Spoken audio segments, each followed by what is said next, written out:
هل جزاء الإحسان إلا الإحسان.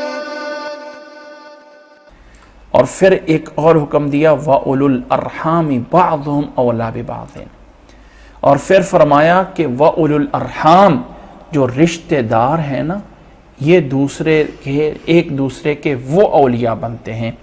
یہاں سے وارث مراد ہیں، اور وارث جو ہیں وہ ایک دوسرے کے وہ رشتہ دار ہی بنتے ہیں فی کتاب اللہ، اللہ تعالیٰ کے کتاب میں، اللہ تعالیٰ کے قانون میں.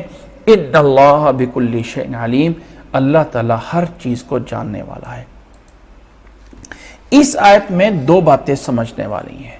پہلی بات تو سمجھنی چاہیے، پہلی بات تو یہ ہے کہ وَأُولُو الْأَرْحَامِ بَعْضُهُمْ أَوْلَىٰ بِبَعْضٍ. اس آیت کا مفہوم جب شروع کے اندر اللہ کے نبی صلی اللہ علیہ وسلم مدینہ میں آئے اور ساتھ مہاجرین بھی مکہ سے مدینہ میں آئے تو مدینہ میں ان کا بھائی چارہ کروایا گیا. اور یہ بھائی چارہ ایسا بھائی چارہ ہے کہ تاریخ عالم اس کی نظیر نہیں پیش کر سکتی ہے. ایک مہاجر ایک انصاری کا بھائی بنایا جاتا ہے، اور انصاری کہتا ہے میرا باغ ہے، آدھا میں تجھے دیتا ہوں، تو لے لے. میری 2 بیویاں ہیں، میں ایک کو طلاق دے دیتا ہوں، تو دیکھ لا میری دونوں بیویوں کو. اس وقت ابھی پردے کا حکم نہیں آیا تھا. میری دونوں بیویوں کو دیکھ لے، ایک کو میں طلاق دے دیتا ہوں جو تجھے پسند ہے، اور تم عدت کے بعد اس سے شادی کر لینا، اور میری جائیداد میرا باغ ہے، آدھا تجھے دیتا ہوں. اتنا بڑا بھائی چارہ تاریخ عالم میں اس کی نظیر نہیں ملتی ہے. دنیا کی تاریخ میں ایسا بھائی چارہ نہیں ملے گا کہ باہر سے آنے والے مہاجرین کو اپنی طرح سب کچھ دیا گیا. یہ تھی ریاست مدینہ. جس ریاست مدینہ کے دعوے کیے جاتے ہیں اس میں یہ تھا کہ ان بھائیوں کو جو باہر سے آئے تھے وارث بنایا گیا. یہ شروع میں ایسا ہوا.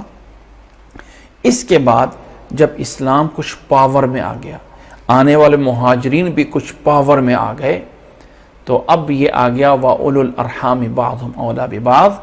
اب کہا کہ جو وارث بنتے ہیں وہ رشتہ دار ہی بنتے ہیں، وہ اصلی رشتہ دار ہیں. یعنی اگر کسی نے اپنا منہ بولا بھائی بنا دیا ہے، اگر کسی نے اپنے جو ہے منہ بولا بیٹا بنا دیا ہے، اڈاپٹ کر دیا ہے، فلاں کیا ہوا ہے، سب کچھ کیا ہوا ہے، وراثت جو ہے وہ صرف اور صرف ارحام ان رشتہ داروں میں جاتی ہے جو اللہ تعالیٰ نے قرآن مجید میں بیان کر دی ہیں.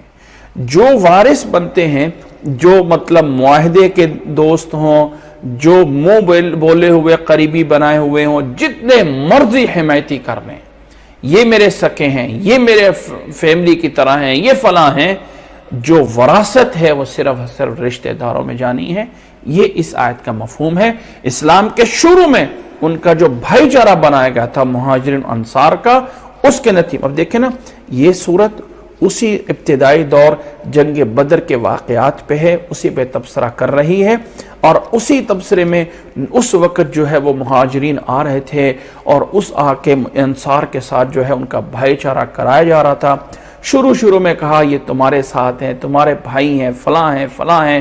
اور پچھلی آیت میں جیسے اللہ تعالیٰ نے بتا دیا اولئک بعضهم اولیاء و بعض، ایمان والے ایک دوسرے کے اولیاء ہیں، ان کو اس طرح بنائے گا. جب یہ وقت تھوڑا سا پورا ہوا تو بعد میں یہ اصول آ گیا تھا وَأُولُو الْأَرْحَامِ بَعْضُهُمْ أَوْلَىٰ بِبَعْضٍ، کہ رشتہ دار ہی وارث بن سکتے ہیں. اور ان وارثوں کی تفصیل اللہ تعالیٰ نے قرآن مجید میں بتا دی ہے.